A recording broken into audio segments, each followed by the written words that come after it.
أيها الأحبة، أحييكم بتحية الإسلام المباركة. السلام عليكم ورحمة الله وبركاته. يقول المولى سبحانه وتعالى في كتابه المجيد بعد أعوذ بالله من الشيطان الرجيم: وتوكل على الحي الذي لا يموت وسبح بحمده وكفى به بذنوب عباده خبيرا. سورة الفرقان الآية 58.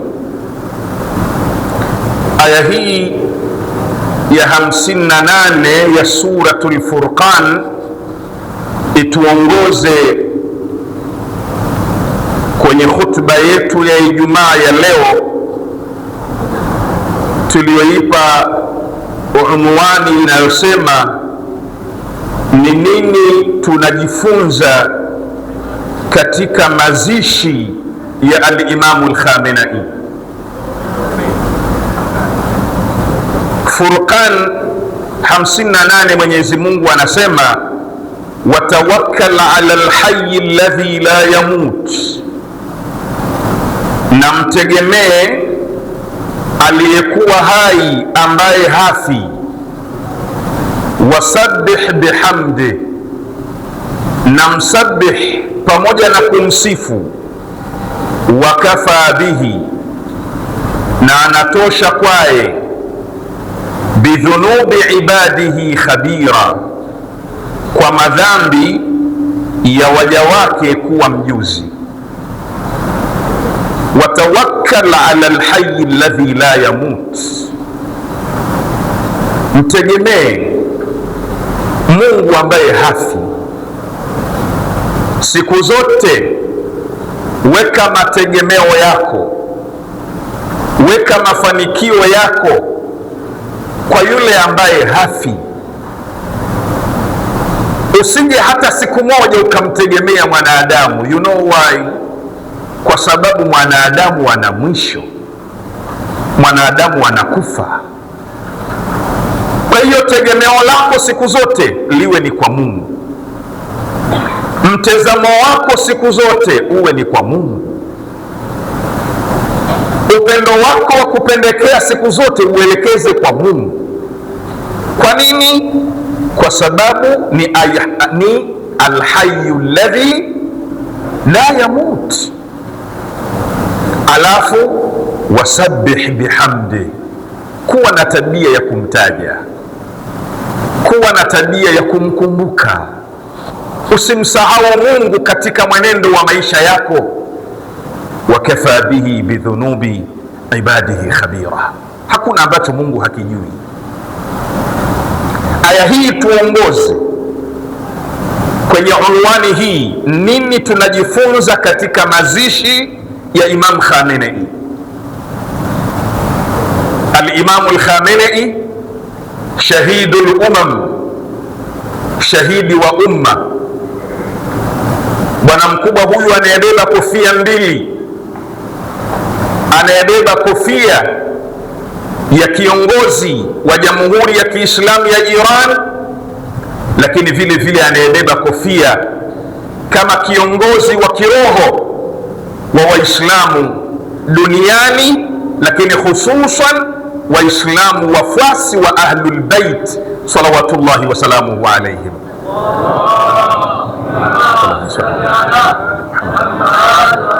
Na kwa ibara nyingine, mashia katika ulimwengu huu. Hizi ni kofia mbili alizokuwa nazo waliyu amri almuslimina kipindi chake al-Imamu al-Khamenei rahimahullah.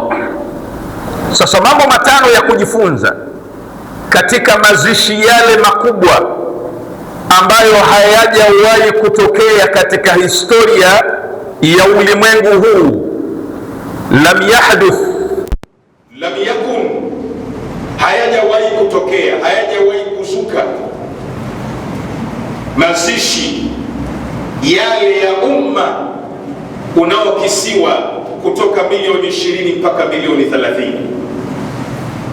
Kuna jambo la kujifunza pale. Tunajifunza nini kwa mtu anayezikwa na watu milioni 30? Tunajifunza nini kwa mtu anayezikwa na watu milioni zaidi ya 20? Tunajifunza mambo matano yafuatayo. Jambo la kwanza tunajifunza ni atawakkulu ala Allah, ni kumtegemea Mungu. Al-Imamu al-Khamenei rahmatullahi ta'ala alayhi, moja ya jambo lililomfanya azikwe na watu wale, asindikizwe na watu wale, ni tawakkulu ala Allah.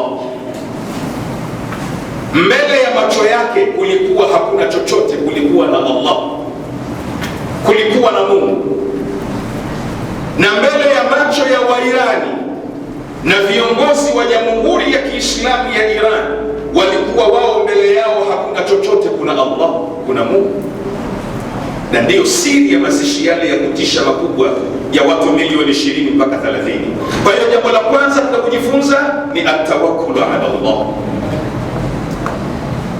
ni watu walimtegemea Mungu. Lakini jambo la pili ni khidmatu sha'b.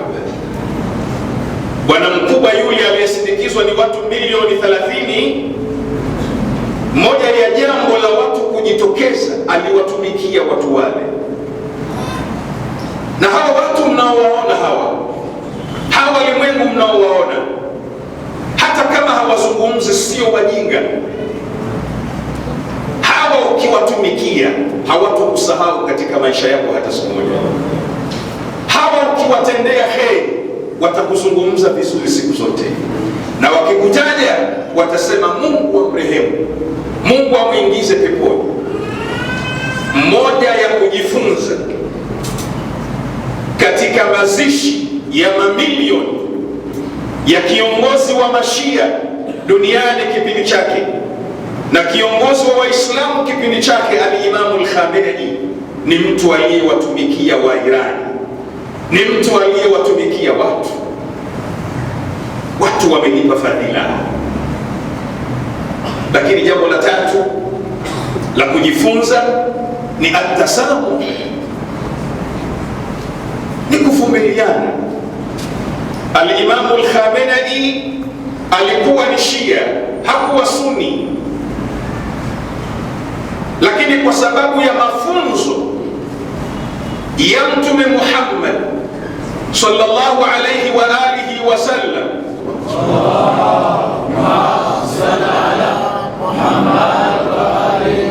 ambayo ndiyo mafunzo ya Ahlul Bait, ambayo ndiyo mafunzo ya Mashia, ndiyo yaliyopelekea kiongozi wa Waislamu na kiongozi wa Mashia duniani akazikwa na mamilioni ya watu ambao ndani yake kuna sunnatan wa shi'atan, ndani yake kuna masuni, ndani yake kuna mashia, ndani yake kuna maibadhi, ndani yake kuna kila madhehebu ya Kiislamu ilishiriki kumzika mtu anaitwa Khamenei.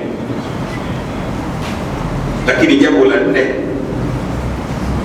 maziko ya al-Imamu al-Khamenei yanatufunza umoja wa kitaifa. Wairani pamoja na tofauti zao za kisiasa, pamoja na mirengo waliokuwa nayo, sijui islahiyun, mirengo tofauti waliokuwa nayo, pamoja na rai zao za kisiasa zinazotofautiana, lakini wote walijitokeza kwenye kumzika kiongozi wao, ishara ya wahda watania, ishara ya umoja wa kitaifa, ishara ya kwamba kumbe kama kuna maslahi muhimu yanayolihusu taifa, kama kuna maslahi muhimu yanayohusu nchi, tofauti zetu zote za kisiasa, za kimitazamo tunaziacha kando, kwanza tunaangalia maslahi ya taifa. Haya ni ya kuyasoma katika mazishi ya al-Imamu al-Khamenei. Lakini jambo la tano na la mwisho, kwa nini wajitokeze mamilioni kumzika Khamenei? Kwa nini wajitokeze wa Iraki? Khamenei ni kiongozi wa Irani, ni kiongozi muadhama wa Irani. Kwa nini wa Iraki wajitokeze kwa wingi? Na kwa nini usindikizwe mwili wake Iraki? Hapa kuna somo kubwa ambalo linarudi kwenye umuhimu wa amani. Nyote mnajua Iraki ilikumbwa na balaa gani? Nyote mnajua Iraki kwamba ilikumbwa ni magurupu ya kigaidi, yakenda yakawachinja wa Iraki kama vile kuku. Iraki ilikumbwa na magurupu ya kigaidi, magurupu ambayo yaliwachinja Waislamu, yakawachinja Wakristo wa Iraki, yakawachinja madhehebu tofauti zilizokuwa Iraki.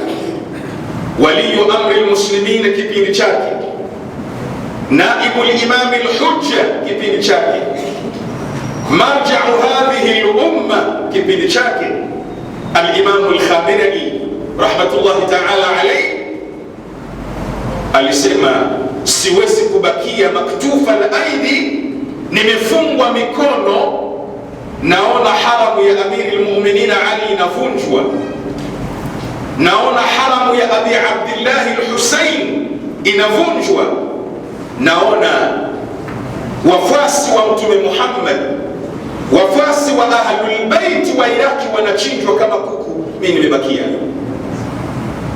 Akawatuma watu wanaobeba kofia mbili. Mwanamume mmoja anaitwa Qasim Suleiman, upande wa kuume ana ushehe, upande wa kushoto ana ujenerali. Akaondoa Daesh, amani, utulivu ukatawala Mashariki ya Kati na mpaka ukatawala huku kwetu. Nilikuwa najiuliza, nasema billahi alaikum, hivi Al-Qaida wale na Daesh wale wangetawala Iraki, wakatawala na Syria, na ndio wale wale waliopo hapo jirani yetu, hapo Somalia, ndio wale wale Al-Shabaab, unadhania tungekuwa salama leo? Ungekuwa msikiti huu unalindwa na mitutu pale, na anaingia lazima achekiwa amebeba kitu gani? Mambo matano haya ni darasa muhimu za kujifunza sisi kama walimwengu, lakini sisi kama Watanzania, kwa msiba huu wa mamilioni wa kumzika al-Imam al-Khamenei. Kwanza, kumtegemea Mungu, kuwatumikia watu, kuvumiliana, umoja wa kitaifa, lakini amani kwanza. Tukipita juu juu kwenye jambo la kumtegemea Mungu, ushindi wao mkubwa wa Irani ni ile itikadi ya kwamba sisi tuko na Mungu, unyenyekevu wao kwa Mungu. Hawakuona kwamba sijui jumuiya fulani hii ndiyo tegemezi. La, tegemezi kwanza ni Mungu, na ndiyo siri ya ushindi wao. Vikwazo vya zaidi ya miaka 45, lakini watu hao wakawa wana uwezo wa kutengeneza magari, wana uwezo wa kutengeneza kila kitu kutoka ndani ya nchi yao, pamoja na vikwazo.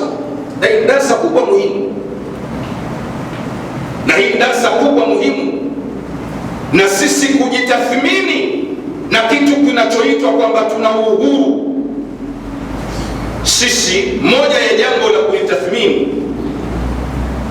wenzetu hawa miaka 45, zaidi ya miaka 45 na vikwazo, lakini wakasema atuangalie IMF, atuangalie nchi za magharibi, atuangalie nchi za mashariki, la sharqia la gharbia. Hatuna habari ya magharibi, hatuna habari ya albanku duwali, benki ya dunia, hatuna habari na fulani. Sisi tuna Mungu, twende mbele. Yamewafikisha haya, wanajitegemea katika kila kitu, wameweza kujitegemea kwenye kila jambo. Na mimi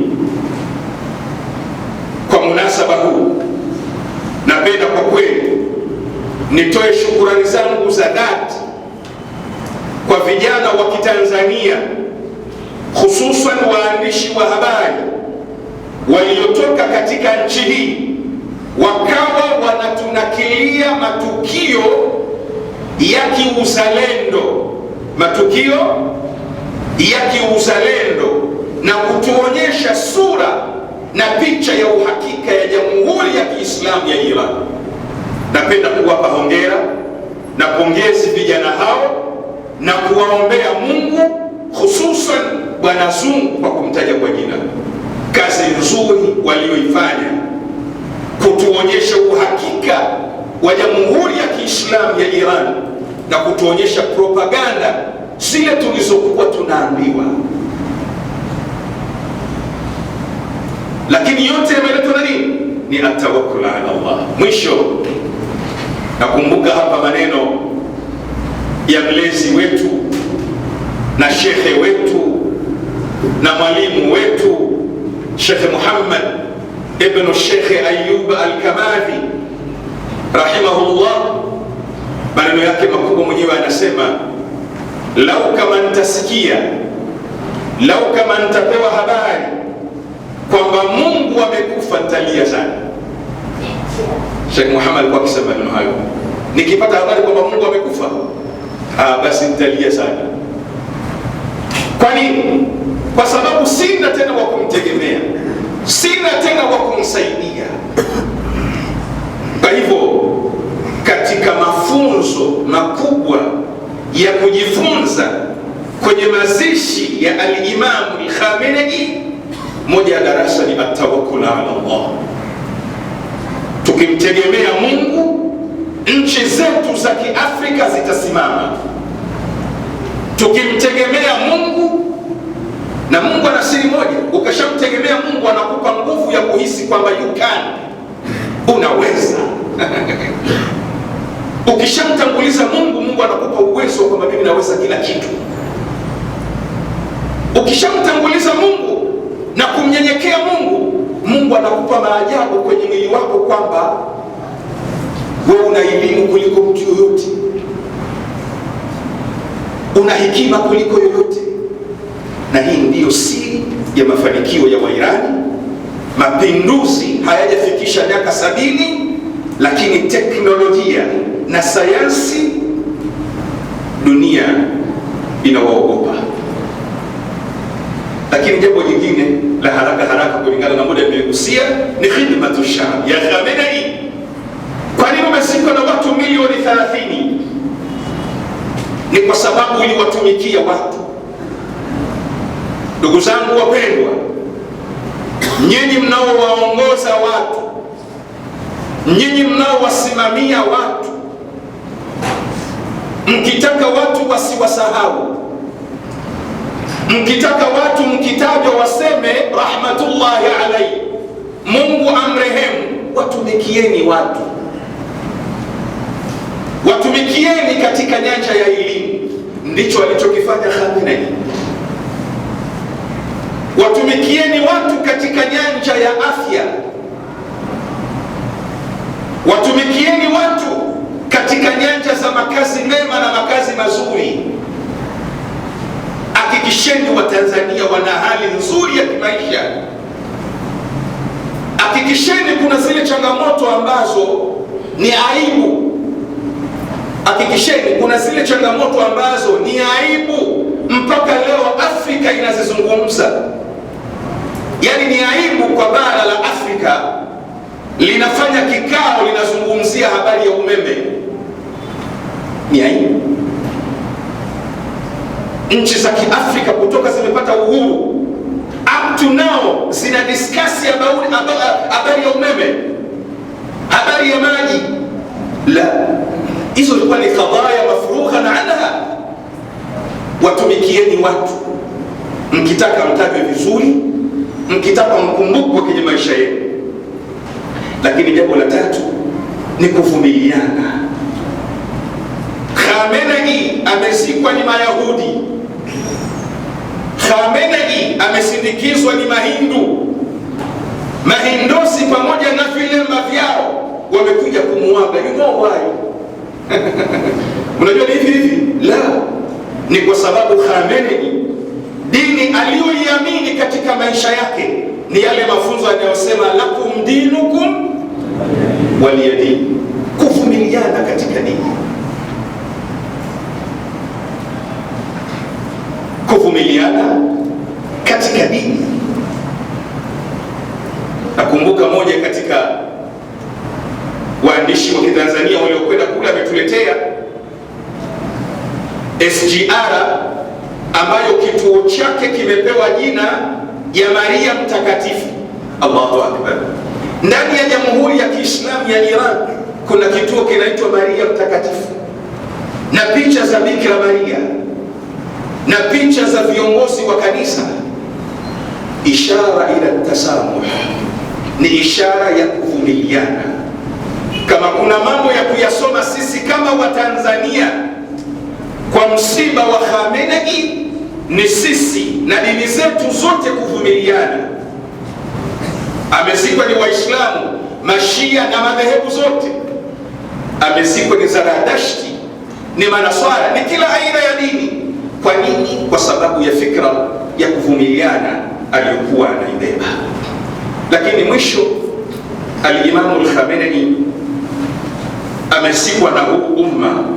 Kwa nini? Ni kwa sababu yeye moja ya itikadi zake ni amani kwanza, na ndiyo maana alipambana kuhakikisha Iraki na Mashariki ya Kati wanaoitwa Daesh wamesambaratika. Amani kwanza. Na ukiangalia kwa makini hata vikao wanavyokaa pamoja na Marekani kwa ajili ya suluhu, ni ile itikadi yao ya umuhimu wa amani kwanza. Sisi kama kuna jambo la kulisoma kwa mazishi ya al-Imamu al-Khamenei, moja ni hili funzo lake la umuhimu wa amani kwanza. Sisi kama Watanzania tusome kumtanguliza Mungu, kutatupa ujasiri na kujitegemea na kuendesha taifa letu kwa vile tunavyoona sisi, sio kwa anavyoona fulani. Lakini jambo la pili, tuwatumikie hawa watu. Kesho hatutusahauliwa hata kidogo, lakini tuvumiliane. Taifa hili ni letu sisi sote.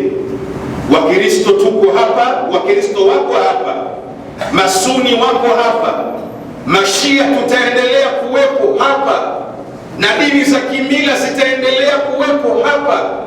Wapi? Kwenye taifa linaloitwa Tanzania. Mazishi ya Khamenei yatufunze umoja huo, lakini yatufunze umuhimu wa amani kwanza. Linapofikia jambo la maslahi ya taifa, je, tuvunje vituo vya mwendo kasi ili tupate haki, au tukae kwenye meza tupate haki yetu?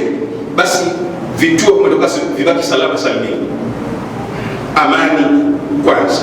Na kwa mtalaki huu napenda kupongeza vyama viwili vya kisiasa, chama tawala cha Mapinduzi CCM, lakini pamoja na chama kikubwa cha kisiasa hususan Zanzibari, baada ya makubaliano haya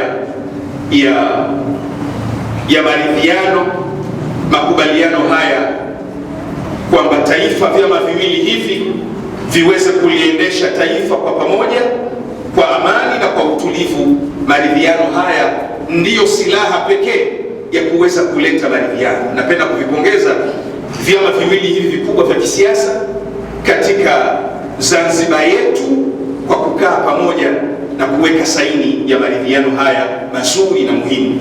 Ni matarajio yangu na sisi huku bara muda si mrefu tutaona umuhimu wa watu kuridhiana, wa watu kukaa pamoja kwa ajili ya maslahi ya taifa lao na maslahi ya nchi yao, kwa sababu hawana nchi nyingine zaidi ya nchi inayoitwa Tanzania.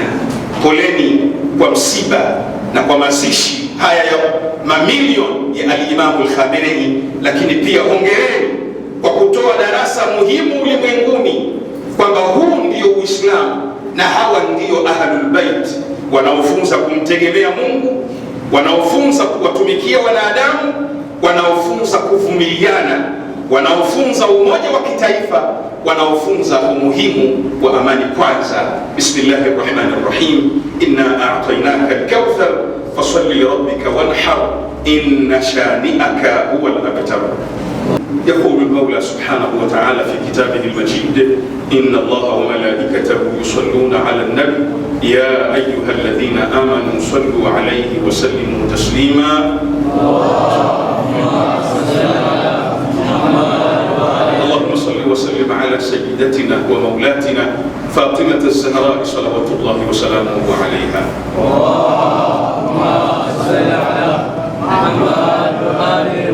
وصل على أمير المؤمنين وقائد الغر المحجلين إمام المشارق والمغارب أسد الله الغالب سيدنا علي بن أبي طالب صلوات الله وسلامه عليه. وصل على سبطي الرحمة وإمامي الهدى الحسن والحسين سيدي شباب أهل الجنة صلوات الله وسلامه عليهما.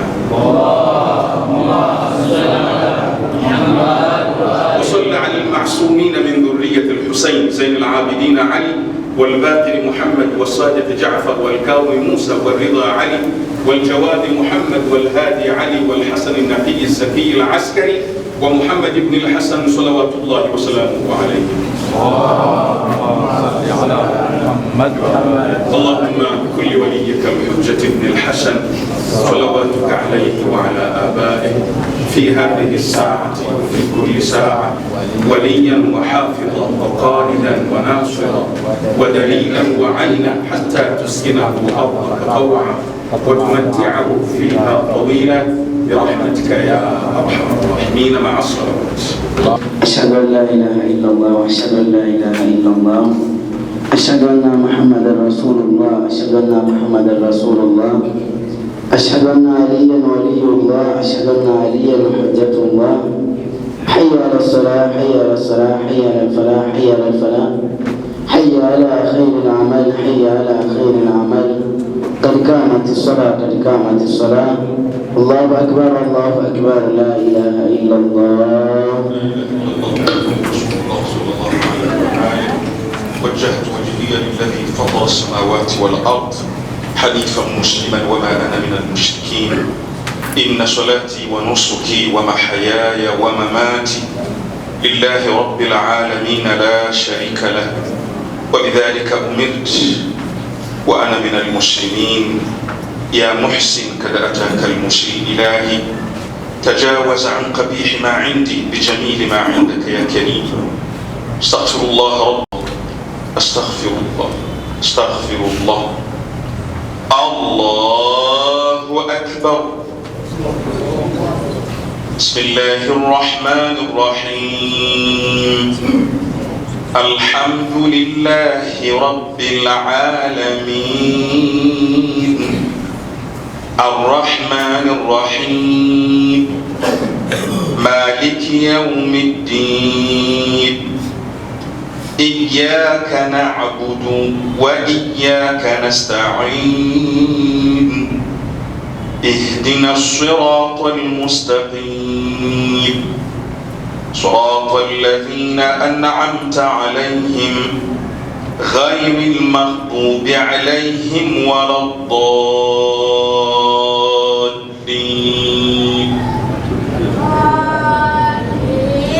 بسم الله الرحمن الرحيم.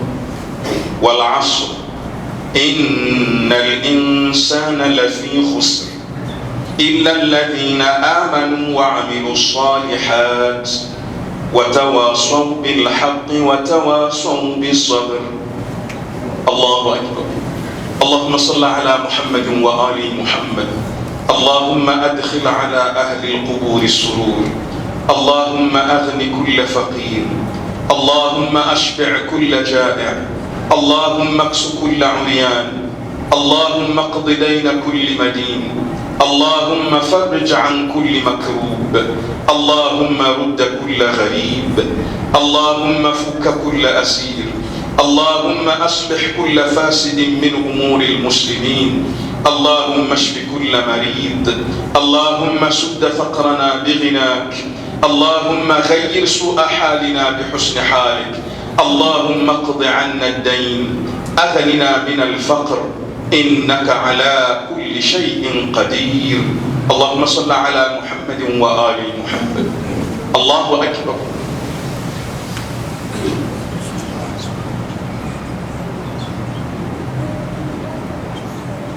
سمع الله لمن حمده. الله أكبر.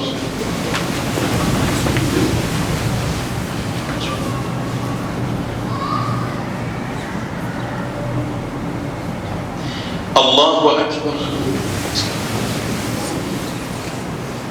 الله أكبر.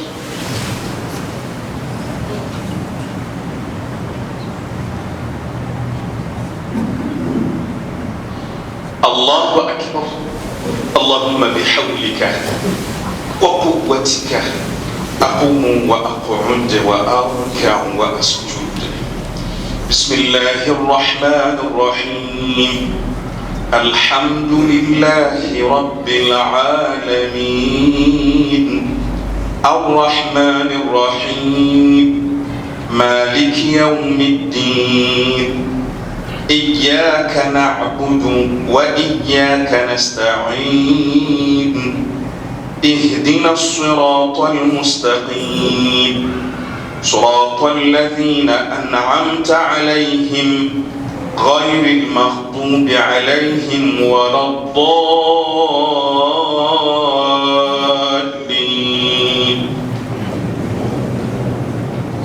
بسم الله الرحمن الرحيم. قل هو الله أحد الله الصمد لم يلد ولم يولد ولم يكن له كفوا أحد. الله أكبر. سبحان ربي العظيم وبحمده. سبحان ربي العظيم وبحمده. سبحان ربي العظيم وبحمده. اللهم صل على محمد وآل محمد. سمع الله لمن حمده. اللهم صل على محمد وآل محمد. اللهم إنا نسألك توفيق الطاعة وبعد المعصية وصدق النية وعرفان الحرمة. أكرمنا بالهدى والاستقامة وسدد ألسنتنا بالصواب والحكمة واملأ قلوبنا بالعلم والمعرفة وطهر بطوننا من الحرام والشبهة. اكفف أيدينا عن الظلم والسرقة. اغضض أبصارنا من الفجور والخيانة برحمتك يا أرحم الراحمين. اللهم صل على محمد وآل محمد. الله أكبر. سبحان ربي الأعلى وبحمده. سبحان ربي الأعلى وبحمده. سبحان ربي الأعلى وبحمده. اللهم صل على محمد وآل محمد. الله أكبر. استغفر الله ربي وأتوب إليه. الله أكبر. سبحان ربي الأعلى وبحمده. سبحان ربي الأعلى وبحمده. سبحان ربي الأعلى وبحمده. اللهم صل على محمد وآل محمد. إلهي العفو العفو العفو. الله أكبر. الحمد لله. أشهد أن لا إله إلا الله وحده لا شريك له، وأشهد أن محمدا عبده ورسوله. اللهم صل على محمد وآل محمد. السلام عليك أيها النبي ورحمة الله وبركاته. السلام علينا وعلى عباد الله الصالحين. السلام عليكم ورحمة الله وبركاته. الله أكبر، الله أكبر، الله أكبر. اللهم صل على محمد محمد. اللهم صل على محمد محمد. اللهم صل على محمد. دعاء واحد. اللهم صل على محمد وآل محمد. بسم الله الرحمن الرحيم. لا إله إلا الله إلها واحدا ونحن له مسلمون. لا إله إلا الله ولا نعبد إلا إياه مخلصين له الدين ولو كره المشركون. لا إله إلا الله ربنا ورب آبائنا الأولين. لا إله إلا الله وحده وحده وحده أنجز وعده ونصر عبده وأعز جنده وهزم الأحزاب وحده. فله الملك وله الحمد يحيي ويميت ويميت ويحيي وهو حي لا يموت بيده الخير وهو على كل شيء قدير. اللهم صل على محمد.